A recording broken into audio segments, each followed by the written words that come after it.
que ilude a várias pessoas. Mr. M, diga para nós, Mr. M. Vou falar. E antes de mais nada, eu tenho que falar para vocês, né, eu não vou deixar de comentar o Roda Viva do Mr. M ontem, porque alguns comentários interessantes foram feitos. E eu volto a dizer que isso, de mais nada, isso não é uma cruzada pessoal contra o Pablo Marçal, em favor do Ricardo Nunes, como alguns têm tentado rotular. Eu tô cagando pro Pablo Marçal e tô cagando para Ricardo Nunes. Aliás, eu nunca disse que ia apoiar nenhum nem outro. Meu compromisso é com a informação e com a verdade. Eu sou jornalista, não sou político. Se a candidata, aos que me perguntam, eu não declararia apoio, mas a candidata que eu mais gostei até agora foi a Marina Helena, que eu entrevistei longamente na quarta-feira passada, e ela saiu muitíssimo bem na entrevista, a pessoa elogiou muito, foi uma entrevista que repercutiu bastante. É a candidata que eu mais gosto em São Paulo. Vou entrevistar o Ricardo Nunes no dia 16, da mesma forma que eu entrevistaria o Mr. M se ele não tivesse cancelado. Da mesma forma que eu entrevistaria o Boulos, que eu entrevistaria a Tabata. Muito chata, Tabata. Entrevistaria a Tabata. Adoraria entrevistar o Datena, me divertiria horrores com essas entrevistas. Qualquer um. Eu gosto de conversar, eu gosto de descobrir quem são as pessoas. Mas eu não sou político. Então, eu disse ontem no meu ex, eu já enfrentei a opinião pública muitas vezes e eu passo bem. Passo muito bem. Eu não sou político. Eu não preciso fazer nada para agradar as massas. Eu não faço composição. Eu tenho tempo para esperar a verdade se revelar. Mas o melhor, no caso do Mr. M, do Pablo Marçal, é que todo golpista, inevitavelmente, tem que se expor mais cedo ou mais tarde. E eu comecei a minha conversa com o Pablo Marçal dizendo que eu estava, dizendo a ele, que eu estava curioso com o fenômeno, e eu queria saber se ele era para valer, se ele era um cristão, se ele era orientado a valores virtuosos, ou se ele era um picareta que falava que tinha que falar para agradar a plateia. E a minha entrevista com o Marçal era para isso. Para eu descobrir e ajudar o eleitor a tomar a decisão dele. E eu acho que esse papel foi cumprido, porque hoje me resta pouca dúvida que o Pablo Marçal é mesmo um picareta. Não só pela forma como ele se portou comigo, mas a gente viu também os diálogos da investigação da Polícia Federal envolvendo um esquema com o pastor, né? Ele dizia que só fazia manutenção de computador, mas ficou com 200 mil no bolso. Claramente, ali é batom na cueca. O sujeito precisa ser muito cretino para assistir uma entrevista daquela e continuar apoiando um sujeito desse. Tem que se vender muitos valores.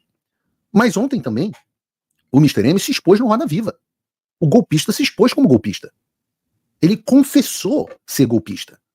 Vamos ver o que ele falou. Bota aí, Bruno. Paulo Figueiredo, que o senhor não queria que fizessem perguntas sobre o Alexandre de Moraes. Eu conversei longamente com o Paulo para entender o que tinha acontecido e não ser injusto. E a verdade conversou longamente. E aqui eu tenho que fazer um rápido break, porque eu vi que certas pessoas na internet ficaram chocadas com o fato de eu falar com a Malu Gaspar. Deixa eu dizer uma coisa para vocês, crianças. Deixa eu tirar vocês do fantástico mundo de Bob. Não só eu falo com a Malu Gaspar, como o político, seu político preferido, inclusive o Mr. M, e todos os outros, conversam rotineiramente com jornalistas da mainstream media. Mas assim, com enorme frequência. Eu tenho gente em todos os jornais. Vocês acham que essa mudança de postura da imprensa, vocês acham de onde vieram as informações que foram publicadas pela Vaza Toga?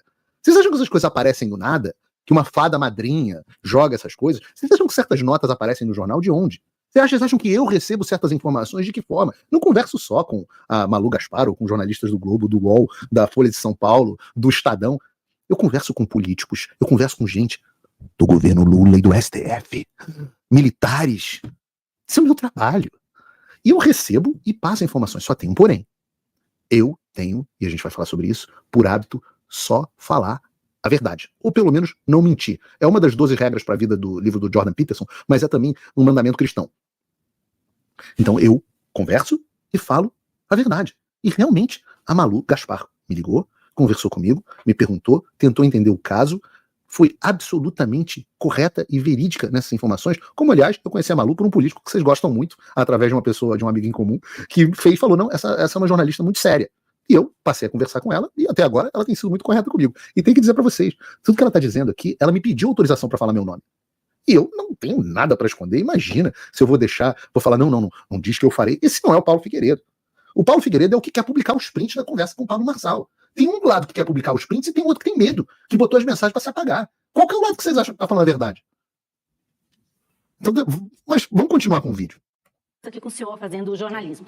Ele conversou comigo, leu para mim as trocas de mensagens e ficou claro para mim que a sua assessoria disse para ele duas coisas. Um, que tinha um julgamento para acontecer, que o senhor podia perder o registro da sua candidatura. Disse. E a outra é que foi pedido para que a entrevista ficasse para depois do 7 de setembro. Disse também. Saber, por que o senhor tem medo de enfrentar o Alexandre de Moraes? Eu não tenho, porque eu não tenho problema nenhum com ele. Quem tem é um partido. Falar do Alexandre de Moraes? Eu criei uma estratégia, vou te contar exatamente o jeito muito estratégico ele. Vai, conta a estratégia, mentiroso. E aí eu acordo de manhã, ligo pro Sabará, exatamente assim que aconteceu.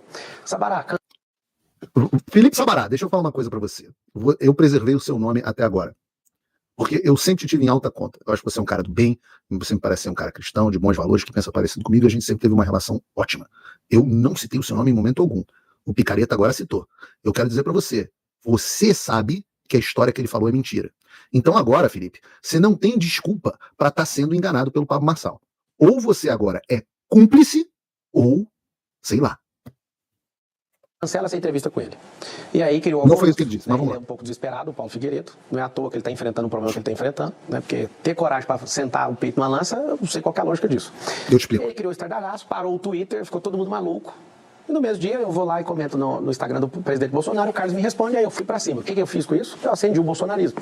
Fui, ataquei o Carlos por 3 vezes, liguei pro presidente Bolsonaro, ele falou, para de bater no meu filho. Aí o Nicolas entra na jogada e tira. Sobre o Alexandre de Moraes, qualquer exagero que tiver da parte dele, que o CNJ entre em ação, que ele responda por tudo. O CNJ não pode investigar ministros do Supremo. Claro que não pode, obrigado, Malu. O que o senhor acha do corte do X? É a mesma sensação que eu tô sentindo. Todo mundo adora fazer os cortes do momento que o Pablo Marçal esculacha jornalistas. E eu gosto também. Mas esse momento da Malu Gaspar esculachando o Pablo Marçal, ensinando para ele que o CNJ não pode punir ministro do STF, que é uma coisa bem básica, que alguém que é candidato a prefeito de São Paulo deveria saber. Esse também daria um bom corte. Com as minhas. Eu acho que agora o Brasil inteiro está sentindo o que eu estou sentindo. O Elon Musk chamou ele de ditador. O senhor acha que o Alexandre de Moraes é um ditador? Tem que fazer pergunta para o Elon Musk, ele que responda pelas coisas dele. Perguntando se o senhor acha que o Alexandre de Moraes é um ditador. Eu acredito que tem um desequilíbrio dentro da República e eu acho que as competências do Supremo Tribunal Federal, eu como jurista posso falar com tranquilidade que eu sei o que é o... Mas você é jurista? Desculpa, você não é jurista. Você é jurista e você não sabe que o CNJ não pune ministro do STF? Você é jurista? Tem certeza? Ele está tentando dosar uma radicalidade que a gente teve no passado e eu acho que já passou do limite. Então, todo respeito aos 11 togados ali na Suprema Corte, esse é um recado meu pessoal para vocês. Já passou essa onda. O Brasil precisa ser unificado. A gente precisa baixar essa pressão. Tá bom por aqui. O Mr. M, ele deixa as coisas muito claras e eu vou fazer questão de, para não ser injusto, citar ele ipsis literis, exatamente da forma como ele disse. Tá? Eu acho que valeu a pena essa explicação a respeito da Malu Gaspar, porque ela pergunta pra ele, né? Por que... Tá normal isso aqui? Tá normal. Então vamos lá. A jornalista Malu Gaspar pergunta pra ele, por que você tem medo do Alexandre de Moraes? E o Pablo responde, eu não tenho. Porque eu não tenho problema nenhum com ele, quem tem é o partido. Então quer dizer que você não tem nenhum problema, Pablo Marçal, com um homem que manda prender idoso, que forja a prova, que cancela passaporte de brasileiro, que vai atrás da filha adolescente do Oswaldo Eustáquio, que não permite que réu tenha acesso ao processo, que deixou o Clezão morrer na prisão, que mandou prender o Alan dos Santos, que tira uma rede social do país inteiro e censura 25 milhões de brasileiros na canetada, num ano de eleição, a rede que a direita usa para se comunicar. Você não tem problema nenhum? Como é que... Eu vou repetir, ele disse, eu não tenho problema nenhum com ele. É com esse cara que você não tem problema, Pablo Marçal? E daí ele diz, eu criei uma estratégia, vou te contar exatamente do jeito que foi. Eu tava precisando da atenção dos bolsonaristas, e aí eu acordo de manhã e ligo pro Sabará, assim exatamente o que aconteceu. Sabará cancela essa entrevista com ele. E aí criou um alvoroço, né? Ele é um pouco desesperado, o Paulo Figueiredo. Não é à toa que ele tá enfrentando o problema que tá enfrentando, né? Porque ter coragem para sentar o peito numa lança, não sei qual é a lógica disso. Ele criou um estardalhaço, parou o Twitter, ficou todo mundo maluco, e no mesmo dia eu vou lá e comento no Instagram do presidente Bolsonaro. O Carlos me responde e eu fui pra cima. E o que eu fiz com isso? Eu acendi o bolsonarismo. Ataquei o Carlos por 3 vezes, liguei pro presidente Bolsonaro e ele falou para de bater no meu filho. E aí o Nicolas entra na jogada e tira. Isso é fala de vagabundo. E é por isso que, a despeito da popularidade das pesquisas do Pablo Marçal, inclusive entre o meu público, eu vou continuar a tratar desse assunto da forma que eu sempre tratei. Meu compromisso é com a verdade, não é com a popularidade. Eu não preciso de voto. O que o Marçal admite nesse trecho, de novo, as falas dele. Primeiro é que ele estava precisando da atenção dos bolsonaristas e utilizou o cancelamento que ele faria comigo para levantar o nome dele no Twitter. Mentira! Mentira, eu tenho print. Cancelou a entrevista comigo porque é um covarde. porque não queria citar o nome do Alexandre de Moraes. Ligaram 3 vezes pedindo para eu reconsiderar. Nunca cancelaram a entrevista para aparecer, não. Pediram para eu reconsiderar. Se eu tivesse aceitado não falar o nome do Alexandre de Moraes, ele teria mantido a entrevista. Então quer pagar agora de estratégico, mandar esse somebody love? Olha, isso tu faz com as tuas negas. Eu sei a verdade. Eu posso, Pablo Marçal, deixa de ser bundão, posso divulgar os prints das conversas onde você vai desmentir o que você acabou de dizer em rede nacional no Roda Viva. Aliás, só para você saber se você gosta de estratégia, o que eu estava esperando era que você mentisse para Malu Gaspar no Roda Viva para eu poder ter as provas da sua mentira na mão. Só estou esperando você aceitar. Mas, na continuação, ele diz que o estardalhaço, depois do estardalhaço, ele foi lá no perfil e comentou xingando o Carlos. E começou um embate com o Carlos. Mentira! Outra mentira.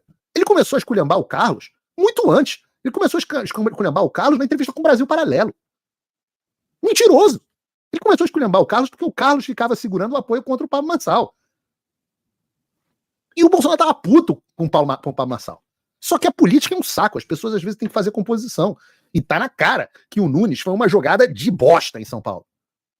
Mas o pior de tudo é a razão pela qual ele diz ter dito. Ele se vangloria de ter atacado o Carlos Bolsonaro, de ter difamado. Que cristão faz isso? Difama alguém para chamar atenção, para dominar a narrativa. Botem a mão na consciência de vocês. O sujeito se diz cristão e fala orgulhosamente. Não, eu fui lá no Twitter e xinguei o Carlos, disse que ele precisava de psiquiatra, disse que ele tem um problema mental. Mas foi só para atrair a atenção de vocês. Premeditadamente trata o Carlos como débil mental com o intuito de chamar a atenção para si mesmo. E depois para arrumar uma desculpa para falar com o Bolsonaro e engajar o Nicolas. E eu não vou falar pelo Nicolas aqui. Eu conversei bastante com o Nicolas a esse respeito, mas o Nicolas fala pelo Nicolas. Que tem esse sim. Vive como um homem de Deus, se porta como um homem de Deus. Esse sim. Nunca! O Nicolas é um gênio. Olha só, aprenda uma coisa. Você não precisa fazer isso para se comunicar bem. Eu nunca vi o Nicolas fazer isso. Não, vou xingar, vou difamar não sei quem para aparecer e aí eu vou entrar na pauta. Sabe quem faz isso? Muito e muito bem? O Janones. O Marçal é o Janones da direita. Tão picareta quanto. Tão golpista quanto.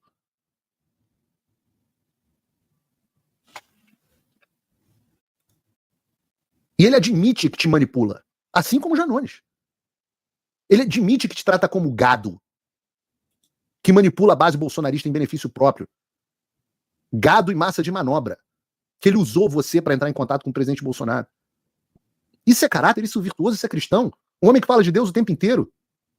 Um homem que diz que vai ressuscitar morto. Eu acredito. Eu acredito que Jesus tenha dado poder pra gente ressuscitar os mortos, se a gente tiver fé. Eu acredito. Mas não de um golpistinho assim. Esse comete o maior pecado que pode existir, o pecado que não tem perdão. Que é você usar o nome de Deus em vão. Isso sim é atentar contra o nome do Espírito Santo. E ele continua. Sobre o Alexandre de Moraes, qualquer exagero que tiver da parte dele, o CNJ entra em ação e ele que responda. Aí a Malu tem que ensinar para ele que o CNJ não tem competência para julgar ministro supremo, desmonta a resposta dos marqueteiros dele. Então pronto, que seja o Senado. Como assim? Qualquer exagero que tiver da parte dele. Que houver da parte dele. Marcelo, você não sabe se houve exagero? Sequer você sabe se houve exagero do Alexandre de Moraes? Isso é uma piada. Deve ser por isso que você acha que eu mereço, né, que eu tô sofrendo porque eu sou desesperado, porque eu me joguei de peito numa lança. E não foi só eu, né? Eu, Rodrigo, o Alan. O que o Rodrigo fez? A gente não se curvou igual você se curva. Essa tua resposta é a resposta de vaselina, é a resposta do Ricardo Nunes, do Arthur Lira, do Rodrigo Pacheco. Como se não fossem claras as inúmeras ilegalidades cometidas pelo Alexandre. Será que houve exagero quando o Alexandre prendeu mais de 1.000 pessoas depois do 8 de janeiro? Uma morreu na prisão? Será que houve exagero quando o Ministério Público mandou soltar o Clezão e ele não soltou? Será que houve exagero quando ele deixou o Felipe Martins 6 meses na prisão com base numa informação falsa? Será que houve exagero do Alexandre quando ele prendeu o Oswaldo Eustáquio, que ficou paralítico, sei lá o quê? Será que é exagero com o fato do Daniel Silveira estar preso há 4 meses fora do prazo? Porventura qualquer exagero?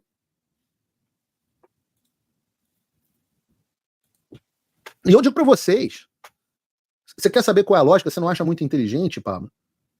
Eu jogar o meu peito na lança? Eu te digo.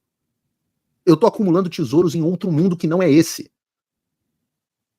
Eu não preciso de voto. Eu preciso da boa vontade do Nosso Senhor. Só. Só. Faço isso por amor ao próximo e por amor a Deus. Nada além disso. Porque, como diz o Jordan Peterson, esse sim ensina alguma coisa de verdade para aprimoramento pessoal. Não é esse teu trambique de coach de meia tigela pra gente com QI abaixo de 100. Frase do Jordan Peterson. Quando você tem algo a dizer, o silêncio é uma mentira. Esse sim. Jordan Peterson eu respeito. 12 regras pra vida. 12 outras regras pra vida. Além da ordem. Agora, né, nós que duelamos com Deus. Maps of Meaning. Isso sim. Não esse trambique com técnicas de gatilho mental, persuasão, PNL, de quinta categoria storytelling. Aí, para finalizar com chave de ouro, ou chave de esterco, a jornalista pergunta para ele, né, a Malu, o Elon Musk chamou de ditador. O senhor acha que o Alexandre de Moraes é um ditador? E eu queria chamar aqui meu amigo Ricardo Ventura para fazer uma leitura da cara dele de altamente desconfortável. Ele se retrai todo para trás. E a Malu conseguiu. Malu, parabéns. Você deixou ele visivelmente desconfortável. Não, você tem que fazer essa pergunta para o Elon Musk. Ele que responda pelas coisas dele. Eu acredito que tem um desequilíbrio dentro da República. Eu acho que as competências do Supremo Tribunal Federal, aí ele puxa o gatilho da autoridade. Falo pra você, Pablo, eu conheço os teus truques. Eu, como jurista, posso falar com tranquilidade, porque eu sei o que é o Supremo. Não sabe nem que o CNJ não julga o Supremo, sabe nada. O Supremo tá muito político e tá tentando dosar uma radicalidade que a gente teve no passado, e eu acho que já passou do limite. Repara o que ele tá dizendo aí. Ele tá dizendo que houve sim uma radicalidade no passado, que até recentemente as ações do Supremo eram cabidas. Então, todo respeito aos 11 togados ali na Suprema Corte, esse é o meu recado, meu pessoal para vocês. Já passou essa onda. Ou seja, vocês podiam fazer o que vocês fizeram, mas agora acabou. Sabe quem disse isso? O babaquinha lá, o Fábio, não sei lá das contas, que foi a testemunha dos democratas na minha audiência no Congresso dos Estados Unidos. O Brasil precisa ser unificado, a gente precisa baixar essa pressão, a gente precisa retomar isso para baixar a pressão. Não é que a ordem jurídica precisa ser constituída, não é que o ditador precisa ser punido, não é que você merece ter suas redes sociais, não. É a turma do deixa-de-cismo. Então tem gente que merece ter sido enganada pelo Alexandre Frota, pela Joyce Hasselman, pelos Moro. Essas pessoas têm um fetiche de serem feitas de otário. Inclusive, um fator em comum, né, nessas personalidades é que você não podia criticá-las até que elas deram o golpe. Então as pessoas finalmente percebiam que tinham sido feitas de idiota. Nossa, quantos anos de Sérgio Moro eu tive que aturar? E ainda tem, depois que teve gente sofrendo o golpe do Sérgio Moro, começou a falar, não, a gente tem que separar o Sérgio Moro juiz do Sérgio Moro político, como se tivesse sido possuído por um demônio, para justificar o golpe no qual caíram. E o Marçal, eu admito, é muito mais sofisticado. O golpe dele é mais sofisticado. O Mr. M, ele se recusa a dizer que o Moraes é um ditador. Isso torna tudo muito pior. Diz que o Supremo está tentando dosar uma radicalidade. Que radicalidade? Radical era a mãe ou o pai de família que foi em Brasília se manifestar o seu descontentamento? Radical era expor as ilegalidades do STF e do TSE? Radical era pedir transparência no processo eleitoral brasileiro? Radical é enfrentar uma ditadura em vez de se esconder até que seja permitido falar mal do ditador? Esse é o Pablo Marçal. Todas as palavras que eu citei aqui foram ditas dele, na boca dele. Não precisei deturpar nada do que ele disse. Ele considera que é burro quem se atreve a falar contra o Alexandre de Moraes, né? E tem o povo hipnotizado, e aqui eu uso o termo técnico, pelo coach, aplaudindo. As mesmas pessoas que se chocaram com o fato de eu falar com a Malu Gaspar acham ok ter gravação do trambique que o cara teve, que o cara deu. Acham ok o cara admitir tudo isso que eu tô falando aqui. Ontem terminou o programa, eu não estava assistindo. Spoiler, eu não assisto o Roda Viva. Spoiler, eu também assisto muito pouco o Pablo Marçal. Vieram 3 deputados vieram falar comigo. Gente que eu gosto, gente que eu confio. Porra, que absurdo, não acredito que o cara tá falando isso. Isso é um canalha. Porra, a gente tem que engolir esse cara. Aí uma deputada que eu gosto muito virou pra mim e falou assim, porra, o povo tá aplaudindo. Tem gente aplaudindo. Eu pergunto pra você, Paulo, vale a pena? Para responder, para finalizar o Paulo Figueiredo Show de número 80, eu, em vez de responder a você se vale a pena, se você acha, como o Pablo Marçal, que a solução para a ditadura está na pacificação, na aceitação, eu quero que vocês ouçam as palavras de alguém que eu respeito bem mais. Tem um filme dele agora no cinema, eu quero assistir essa semana, que foi um amigo pessoal da minha família, do meu avô, um dos grandes presidentes da história americana, que foi o Ronald Reagan, os mais populares e mais importantes. Eu só quero dizer para vocês o seguinte, vale a pena? Para quem? Eu vou ensinar para você que está em casa um superpoder, sem coach, uma coisa que você vai poder utilizar para a vida inteira. Eu aprendi isso nos últimos anos. Eu vou te ensinar aqui agora, no Paulo Figueiredo Show, não vou te cobrar $5.000 de palestra. Eu só digo o seguinte para você, fale a verdade, e eu prometo a você que o melhor vai acontecer. O melhor não é o mais fácil, o melhor não é o que vai te deixar rico, o melhor não é o que vai bombar. O melhor é o reino de Deus, é a vontade de Deus para esse mundo. Quando você mente para manipular a opinião pública, para você agitar o bolsonarismo, quando você faz o mal, você está amassando a realidade, a verdade com V maiúsculo, do Logos de Deus no mundo. Então o superpoder que eu vou te ensinar é esse. Funciona para mim que é uma maravilha. Eu nunca me arrependi. Fale a verdade e o melhor vai acontecer. Eu vou botar o Ronald Reagan e eu volto em seguida, Bruno.